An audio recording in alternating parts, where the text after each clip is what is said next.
The views and opinions expressed in this podcast are simply that, opinions. All are presumed innocent until proven otherwise in a court of law. Sensitive topics are discussed. Discretion is advised.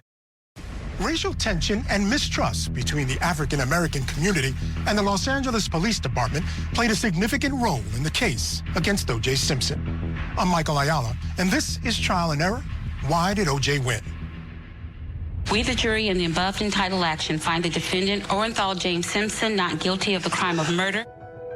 None of us knew how big this would be. They've won the battle, but they haven't won the war. This is cut and dry. He did it. Bye-bye, O.J. You did it. I remember the killer walking in every day, doing his whole, I'm the mayor of the courtroom. The last thing he had to see was that son of a bitch walking away. If it doesn't fit, you must acquit. It revealed racial tensions in the country that people just didn't know existed to the extent that this proved they did. The case felt less like a murder case than it was just a spectacle. They were setting themselves up for failure directly and indirectly from the very beginning. This stuff about playing a race card is preposterous. It would malpractice if a man has racist views in a case and a lawyer doesn't pursue that. I think it's time for everybody to wake up and realize that we are in a for real world and we have dealt with racism all our lives. When the 10-2 vote came in, I kind of did like, oh my God, we're almost out of here. The last thing anybody thought about was two young people getting slaughtered in West LA in the middle of the night. That just seemed to be forgotten entirely.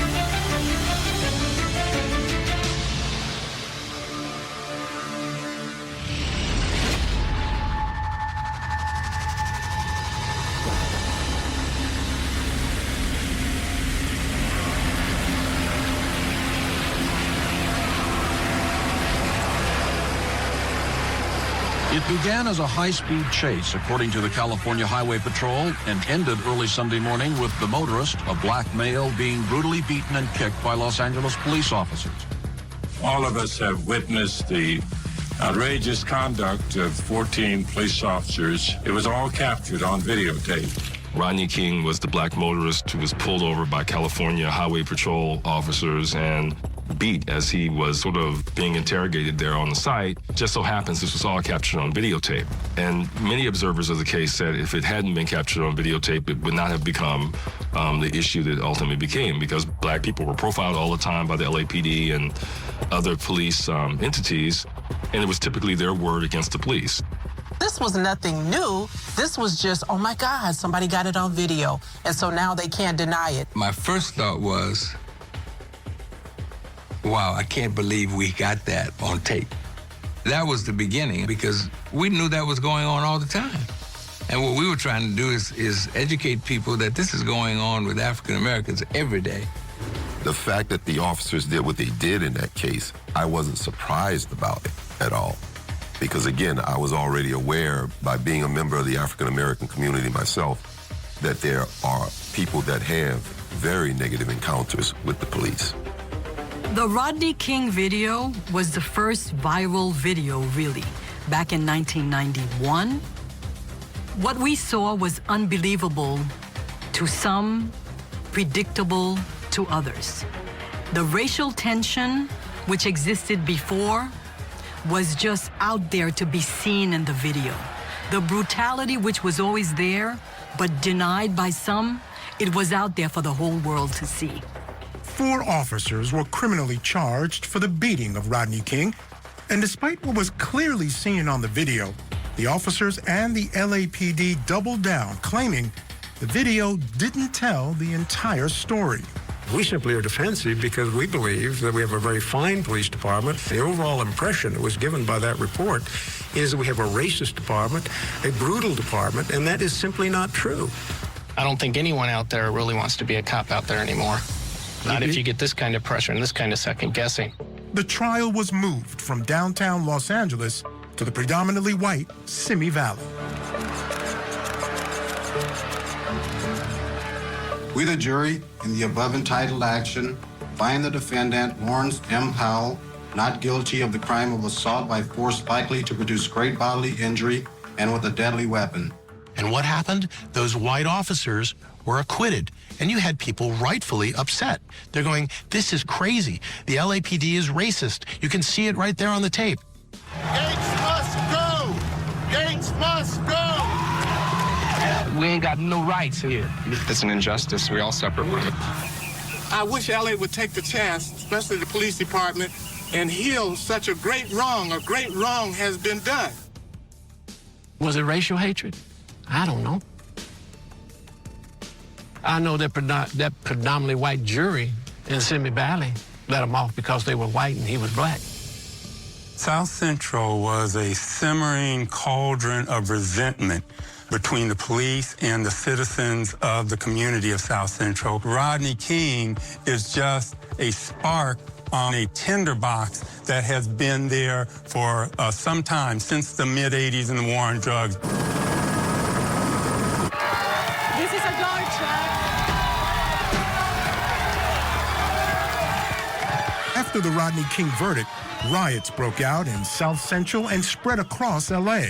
The riots and protests would continue for 6 days. At best, we can say the situation is somewhat contained. These things are happening every 5 or 10 minutes here.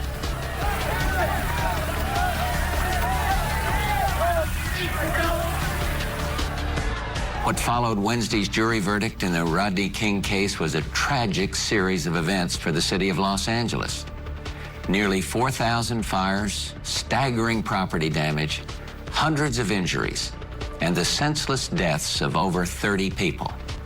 To restore order right now, there are 3,000 National Guardsmen on duty in the city of Los Angeles.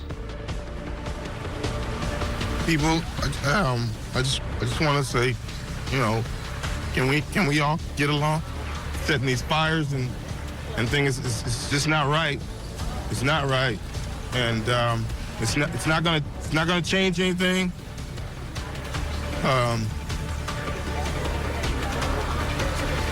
We'll get our justice. They've won the battle, but they haven't won the war. We'll have our day in court. And then what do you have? You have a high-profile African-American defendant in O.J. Simpson, and so you have a number of people thinking, this is a race case. This doesn't feel right. And you have 2 white victims. So race was in the undercurrent of this case from the beginning. Coming up, the defense team play into the racial tensions in America. If he can't find justice, no black man, woman, or child in America could find justice. Plus, the dream team comes together. Bob said, well, everybody thinks he's guilty. The question is, what does the evidence prove?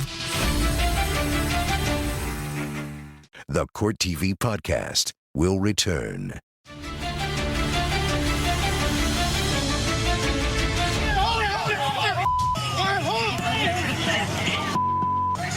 In the wake of the LA riots, many in the African-American community didn't trust the allegations. O.J. Simpson, a successful black man, had murdered 2 white people, including his ex-wife. At the time that this trial is happening, this is right after Rodney King being beaten to the point where he has permanent brain damage and he has broken bones. So then we get to OJ, and, you know, many people, pundits, mainstream media, or what have you, are like, he did it, we need to throw the book at him. They're like, wait a second, hold it. You know, let's look at the facts. Let's see what is happening. And let's see if he really did do it. Let's see if he gets off like all of the other white folks who have gotten off for killing and maiming black people over the course of our time in this country. Now that you see that there are two completely different experiences with respect to the police. And this is our experience over here. So it is much easier for us to be receptive to the idea that the police are not necessarily being truthful about this.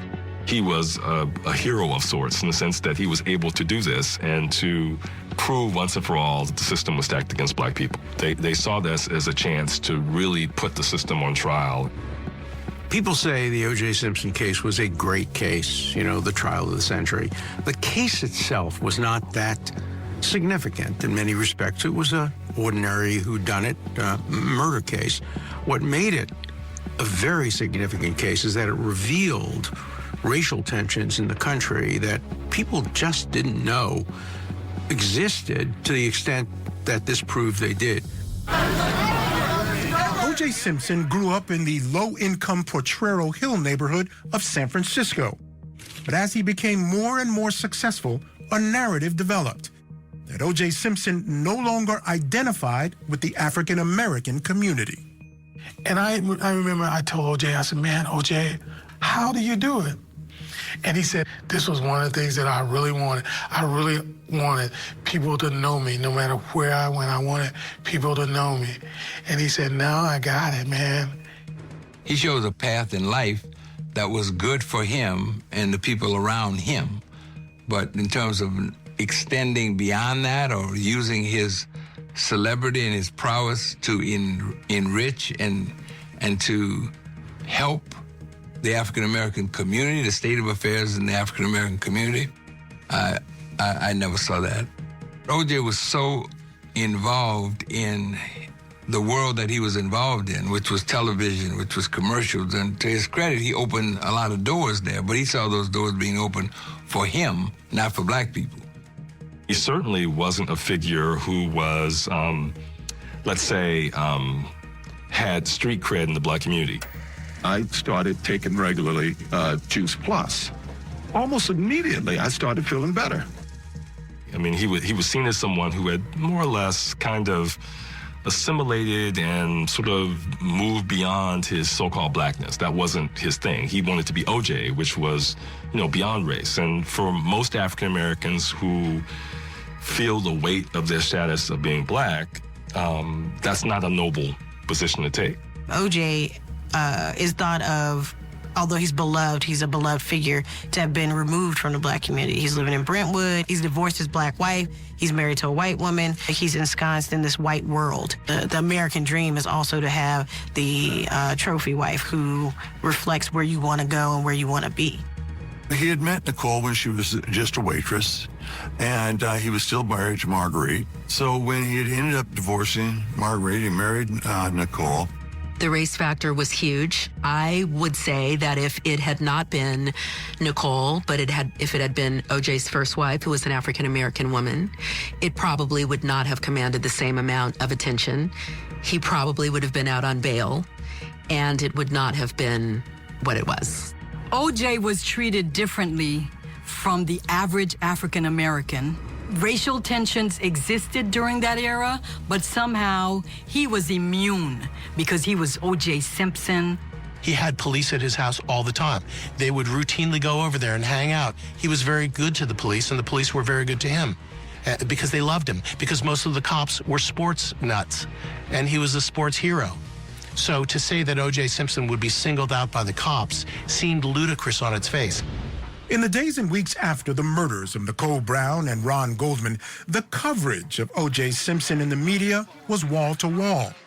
There were allegations. The coverage was unfair to Simpson. Case in point, a controversial Time magazine cover which altered O.J. Simpson's mugshot by darkening his image.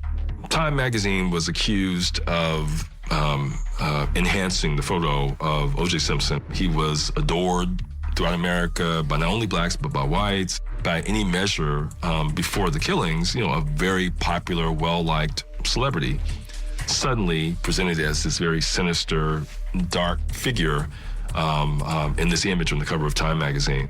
They made him look like a criminal. And it was a different O.J. Simpson. The word around the community, there they go again. White folks being white folks, look, the state of affairs in Los Angeles between black and white, between LAPD and the community. It was all of these things just borne out what we already knew. That was the reason we had these opinions. It's probably incumbent upon the press. They want to do the right thing to get the facts before they run off with something and continue to try to convict this man before he's been tried. You could definitely feel the media frenzy right off the bat. There really hadn't been frenzies like that before, that where there was just 24/7 coverage, where there were dozens and dozens and dozens of cameras anytime you went into or out of the courtroom. The scene in and around the courthouse, I would characterize as just crazy.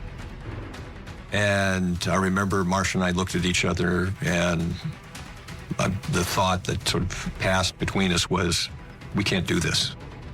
This case was covered by mainstream media and African American media. Their perspectives were vastly different. The perception that Black America had about this case was largely filtered through the LA Sentinel, in distinction to, say, the more mainstream coverage of the case. The LA Sentinel started with the presupposition that we cannot believe anything the police say, and that they have to prove what they're saying before we're going to believe them. The Sentinel always carried the news and from a perspective of the African American community. So it was nothing new to us that the Sentinel was front and center in terms of carrying the story, and the story that was coming from us, that was best known to us. Hayward Galbraith was a photojournalist who covered the Simpson trial, one of the few who were there every day. I was the only black-owned news photo organization in the courtroom. What was your impression of the coverage prior to the trial of what was going on with O.J. Simpson at that time? Listening to what was said on television, from the evidence they said they had, to me, it was cut and dry. There was one part of me that said, this is cut and dry, he did it. Bye-bye, O.J., you did it. But then there was this other part of me that knew that they were doing some stuff for public opinion to sway possible jurors. Part of it was because of celebrity.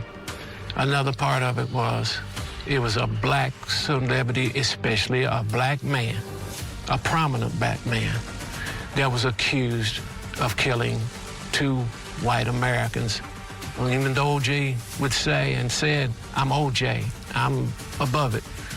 No, when a black American is accused of committing a horrendous crime, most especially a horrendous crime against white Americans, you just become, once again, one of us, no matter what you've done. Coming up, race enters the courtroom. Are you therefore saying that you have not used that word in the past 10 years, Detective Fuhrman? Yes, that's what I'm saying. Plus, Johnny Cochran leads the dream team. This stuff about playing a race card is preposterous. It would malpractice if a man has racist views in a case and a lawyer doesn't pursue that. Now, back to the Court TV podcast.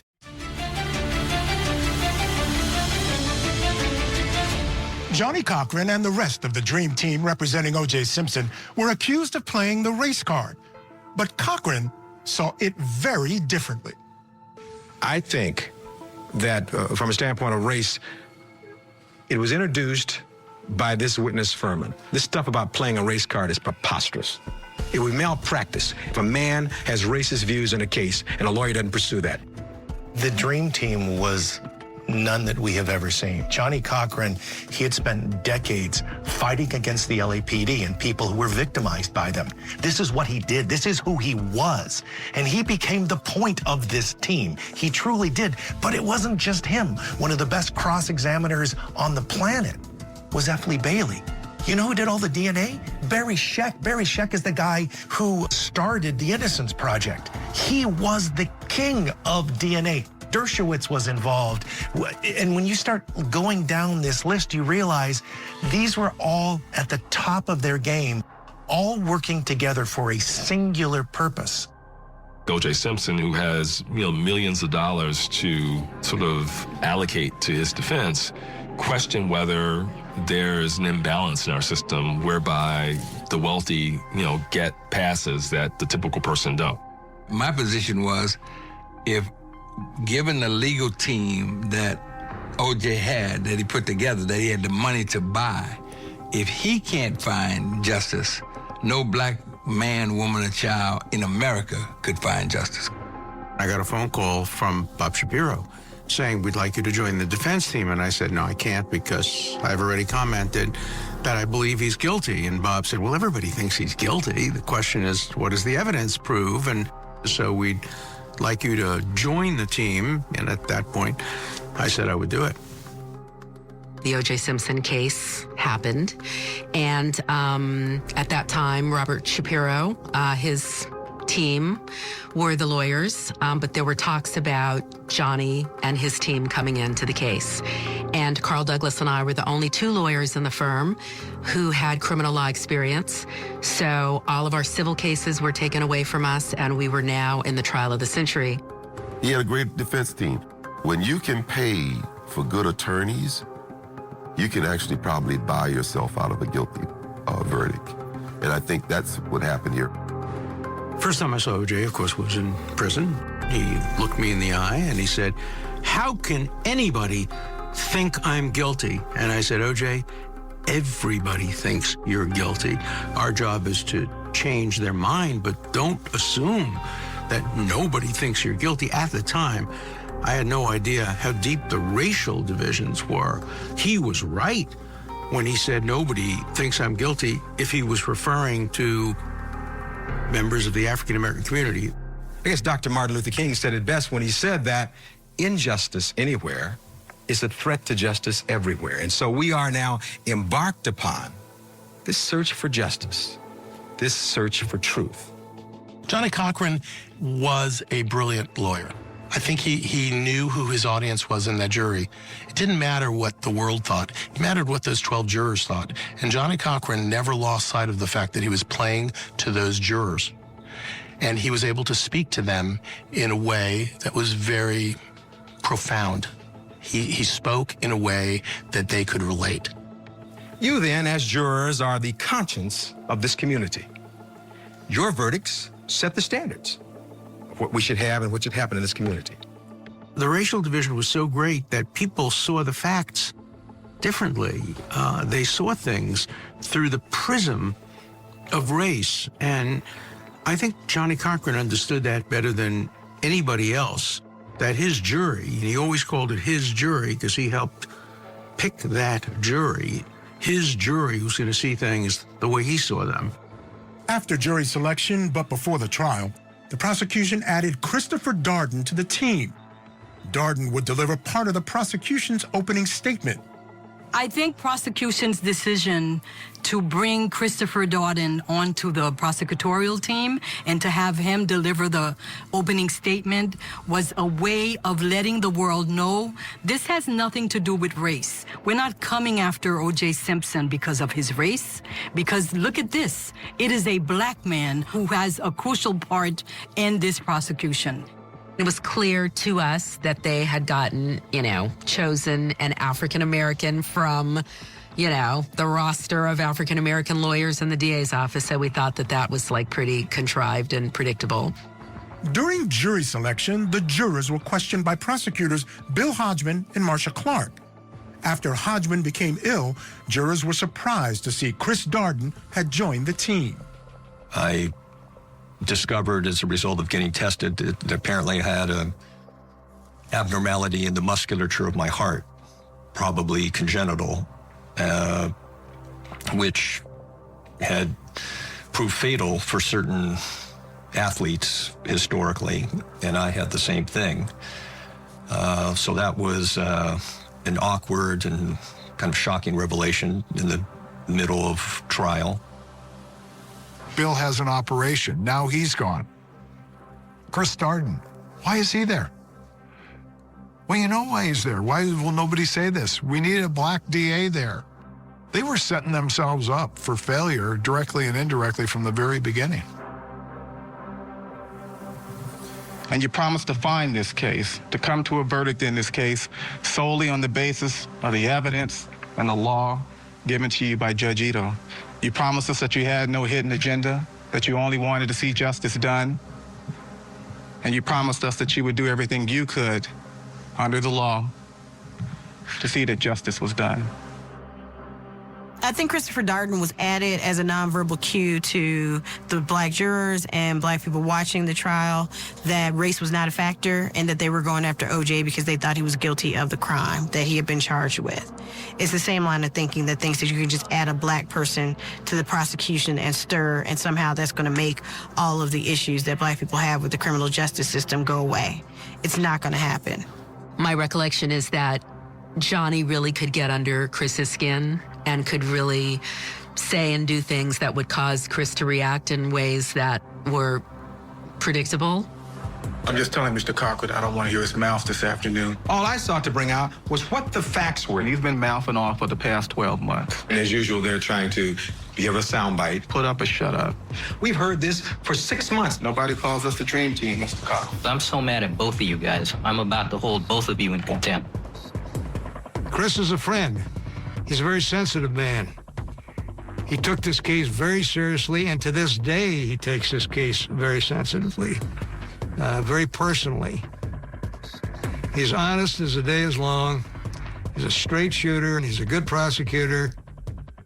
Chris Darden, it was a very difficult place to be for someone like him, and to possibly help the prosecution develop credibility with the black community and the black jurors. It puts him in a very uncomfortable position because he's sort of on the other team, so to speak. Chris Darden was accused of being put on this team because he was African American, not because he's a good lawyer. And perhaps he was put on that team because he was African American, but I think the fact is he was a good lawyer, is a good lawyer. But I think it was too complicated, and I don't think that the jurors felt that certain points that they were being open and honest. And I think if you lose the trust of the jury, you're going to lose the case. Coming up, the defense gives O.J. Simpson's home a makeover for the jury. The prosecution screamed that we were trying to change O.J.'s image. Well, yes, we were. Plus, the best possible scenario for O.J.'s defense strategy, bringing race back into the courtroom. Did you say, while in the recruiting station, at any time during those years, that when you see driving with a white woman, you pull them over? There were no ring cameras. There were no cell phones to ping off locations. There was one critical witness that was never called. Trial and error. Why did O.J. win? The Court TV podcast will return.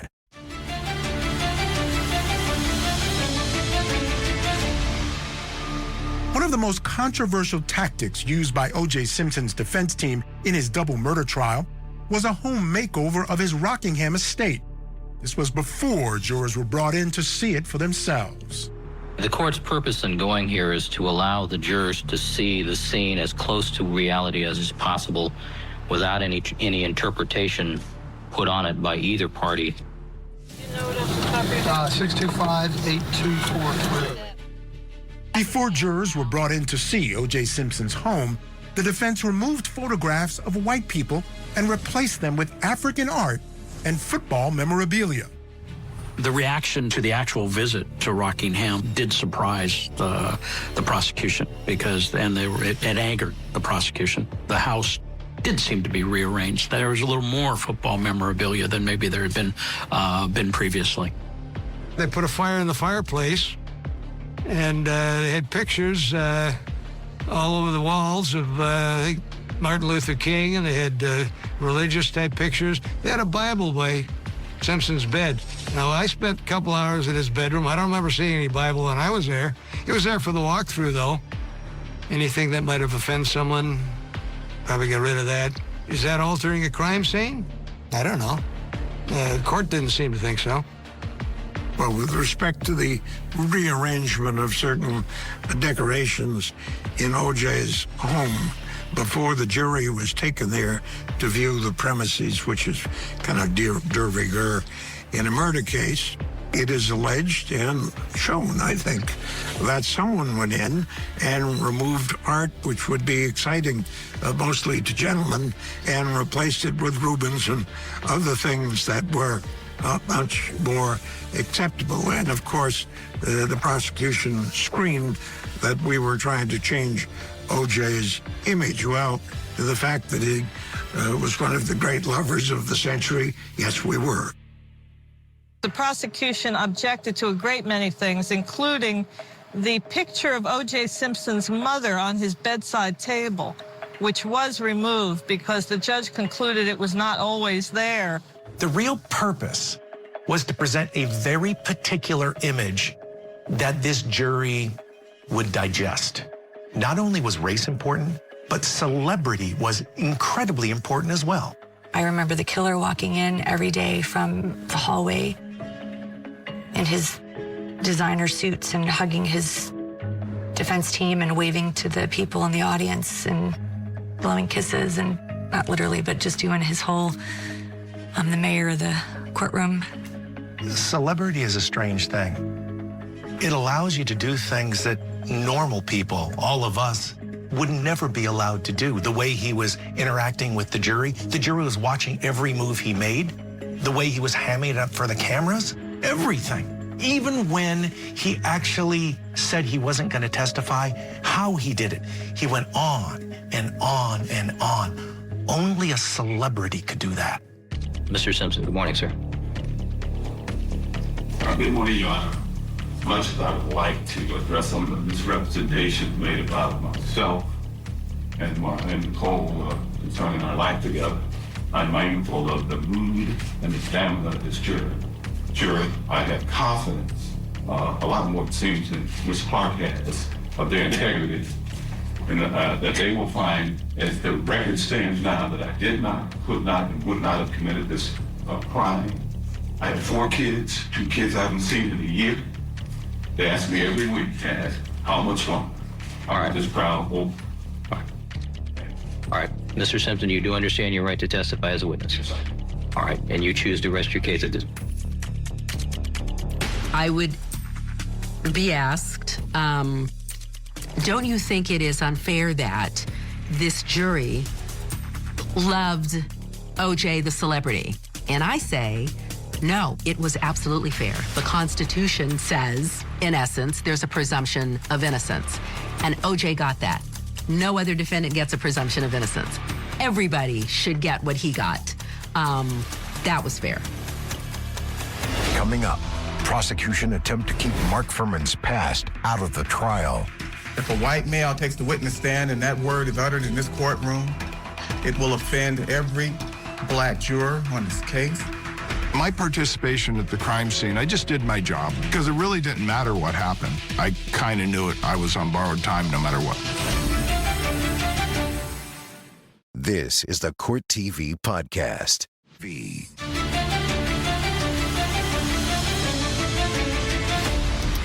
next witness will be Detective Mark Fuhrman. When we approach...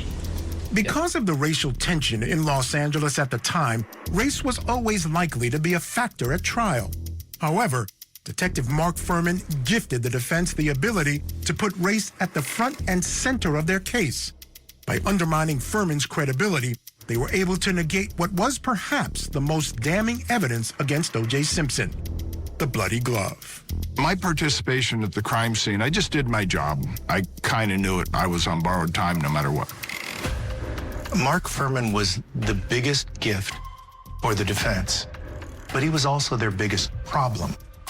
He was their biggest gift because he was the villain, and he found far and away the most important single piece of evidence in the trial. It was that glove that had everybody's blood on it, and it was found at O.J.'s house. And you saw the wall that appeared to match Cato's wall. Yes. Then what happened? I continued walking down the path, and when I got approximately 15 or 20 feet away, I saw a dark object. At some point, I could tell that it was a glove. In the beginning, Mark Fuhrman was a gift for the prosecution. But at the end, after they discovered his racist ideology, proven undisputed, he became a nightmare for the prosecution and a gift for the defense. Do you use the word in describing people? No, sir. I wanted to show the jury that this man would lie about something important. Did make a difference what it was. The jury was receptive to the idea that there was a rush to judgment, there were decisions made, and there were corners cut or evidence planted or whatever it was. There was clearly a litany of evidence that Mark Fuhrman had used racial slurs before this case began. And the prosecution team did a fine job trying to convince Judge Ito that it had no place in this trial. Why? Because it just wasn't relevant, even if it were true. And it wound up being Christopher Darden who did most of that arguing. Mr. Cochran and I, the only two black lead lawyers on each side of the counsel table, were somehow dragged into this issue to argue the issue to the court. And I think that may be due in some part to the fact that if anybody should slip and say or utter the word, it's probably better to have a black person do it. Because if you have a white person do it, if a white male takes the witness stand and that word is uttered in this courtroom, it will offend every black juror on this case. It will offend me, it will offend Mr. Cochran, it will offend Mr. Simpson, it will offend the African-American reporters in this courtroom, and it will offend the public and any other African-American within earshot. Chris Darden seemed really frustrated by the racial element that was brought into the trial. He was pretty emotional when he made the argument around trying to get the N-word excluded from the trial. And Johnny Cochran was really offended by that, or that's what he said. And the two of them kind of got into it during that hearing. It was a rather remarkable, really emotional hearing. I would be remiss were I not at this time to take this opportunity to respond to my good friend, Mr. Chris Darden.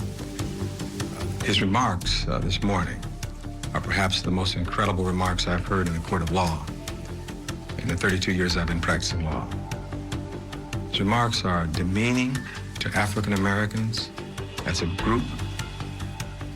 And so I want, before I go to this funeral, to apologize to African Americans across this country.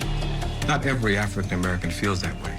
It's demeaning to our jurors to say that African Americans who've lived under oppression for 200 plus years in this country cannot work within the mainstream, cannot hear these offensive words. African Americans live with offensive words, offensive looks, offensive treatment every day of their lives. But yet they still believe in this country. Darden was probably viewed by people in his immediate circle as, being a sellout. People were hating on Christopher Darden because he was going to let this racist cop come out and taint this evidence so that he can win this case. And when you do that, you distance yourself from your community, particularly when you are acutely aware of the history of blacks and the criminal justice system. Chris Darden is a very smart, a blunt, a direct, and marvelous lawyer. He also has suffered personally because of this case. He is going to go forward to continue to seek the truth, and he speaks his mind when he believes his mind needs to be heard. Mr. Darden? Well, Your Honor, the court may have already noticed we have sat here, we have taken it on the chin. I think the defense has clearly established that Fuhrman is a racist, amongst many, many other things. But at some point, it gets to be too much, and at some point, I think this court, and I think the jury certainly as well,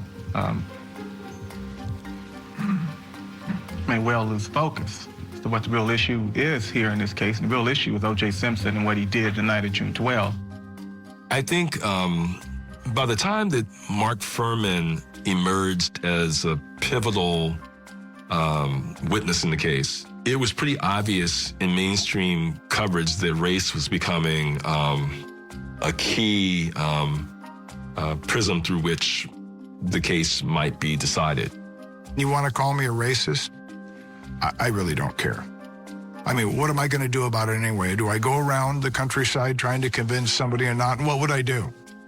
What would I do? I was heard on a screenplay uttering the N-word 40 times. How do you pull that back? You don't. Do you apologize for it? I think that's contrite, and I think it's a little embarrassing. Mark Fuhrman was a critical piece of this trial for both the defense and the prosecution, and both sides spent an enormous amount of their closings on Mark Fuhrman. The difference was what they were talking about. There was Mark Fuhrman, acting like a choir boy, making you believe he was the best witness that walked in here, generally applauded for his wonderful performance. Turns out he was the biggest liar in this courtroom during this process. Although the brutal and callous way in which Ron and Nicole were murdered may understandably make you feel sorrow, pity, even anger, it would be wrong to find the defendant guilty just because you felt sorry for them. On the other hand, although it would be completely understandable if you were to feel angry and disgusted with Mark Fuhrman, as we all are, still it would be wrong to find the defendant guilty, not guilty, just because of that anger and disgust. You know, just because there was a racist cop on there, it shouldn't be the reason why you would consider it. But of course, he was very prominent, and he played a very prominent role in the investigation itself. And so to know that he had a certain prejudice or bias against the defendant right at that point, it just didn't bode well with me and how I looked at things. I think it's time for everybody to wake up and realize that we are in a for real world, and we have dealt with racism all our lives, every single day. And if someone cannot accept the fact that we have Mark Fuhrmans walking around in this world who has collected all of the vital evidence, and they say that he is not important in this case, they're living in a fantasy world. I think that the jury in this case had blinders on. I think that a couple of them have spoken publicly about it being payback for Rodney King. You know, some of the jurors didn't care for the prosecution. I do think that there were racial undertones that were very visible. I think his celebrity, I think his charm, and you listen to the jurors, they didn't believe any of it. Like, how do you do that? The perception I felt was that those African-American members of the jury were preconceived for their verdict based off of trying to do payback for previous wrongs that they felt had been done to other African-Americans previously. People are all saying, how could they vote that way? How could they come to such a disgraceful decision and all? And so I think what happens too is people in their own minds, they make their own perceptions as to, well, obviously they were predisposed to try to do payback. The Simpson trial highlighted the different perspective between the white community and the black community when it comes to policing and the justice system.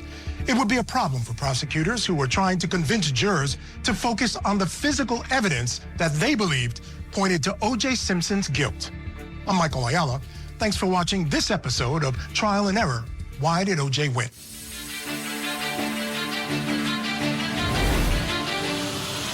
I would not have committed this crime.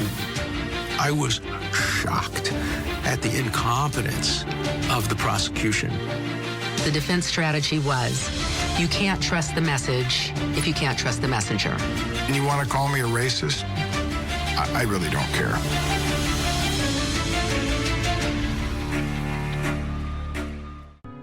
This podcast is a production of Court TV. Go to CourtTV.com for more content, trials on demand, and to find out how to watch Court TV in your area.